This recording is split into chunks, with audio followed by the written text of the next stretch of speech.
Hi and welcome to this quick grab. In this video we're going to look at the concept of the cadence.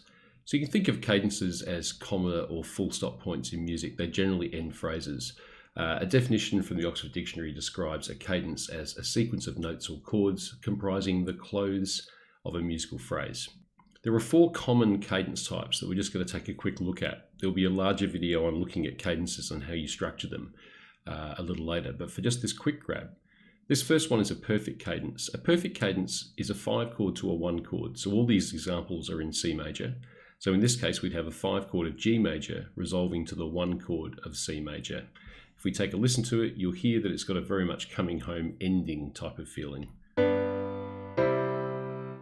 Very common to hear that at the end of a piece of music. The perfect cadence. Here's a longer example. Here we have an A minor moving to a D minor, moving to a G major, moving to a C major. So this is 6-2-5-1. The 5-1 at the end is our perfect cadence.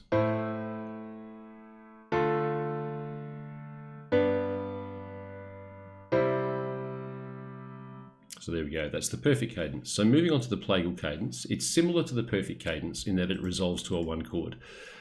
This is often called the Amen cadence because it's the cadence that features at quite a lot of hymns.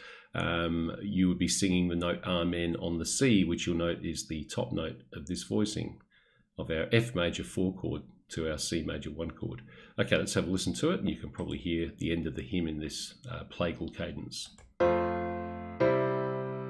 One more time. Okay, and here's a longer example. So here we're moving from a 6 chord to a 2 chord to a 5 to a 4 to a 1, or A minor, D minor, G major, F major, and C major.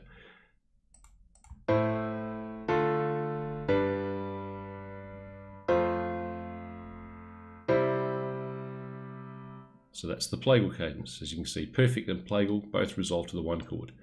So the imperfect cadence is like the perfect cadence but turned on its head. So instead of being a 5 chord resolving to a 1 chord, in this case it's a 1 chord that moves to a 5 chord. And the feeling or the motion of this cadence is that it feels like it wants to continue.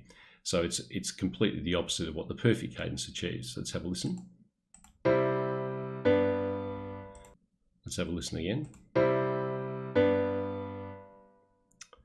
Okay, and a longer example of that here is a A minor to E minor to C major to G major, or 6-3-1-5.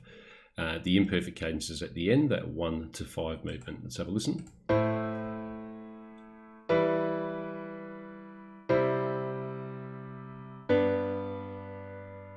So you'll see at that 5 point at the end, it feels like it wants to continue, kind of wants to move back to the 1 chord. That's the strength of the perfect cadence movement that your ear latches onto.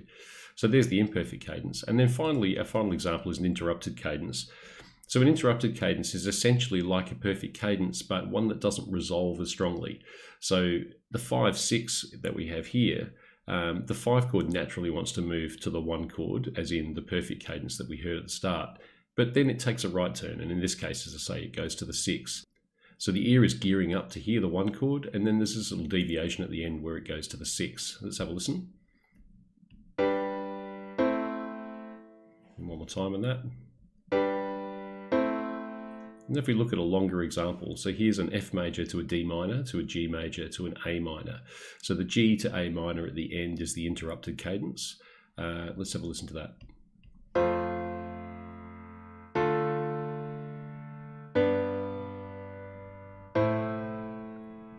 So you hear that little thing at the end there where we just feel like it's going to come to the 1 chord.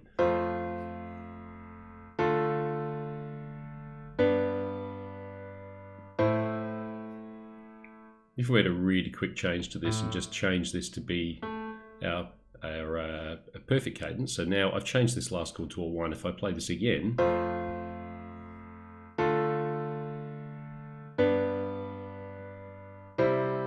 that's what we're all hearing for, is that 1 at the end, but as I say, we interrupt it and move to the 6 instead. So I hope that's been useful. Just a quick grab on what cadences are. As I say, there'll be a longer video on this. Please don't forget to subscribe to the channel and like this video. Please leave any comments or questions below, and I'll get back to as many of them as possible. Hope this has been useful, and I'll see you in the next one.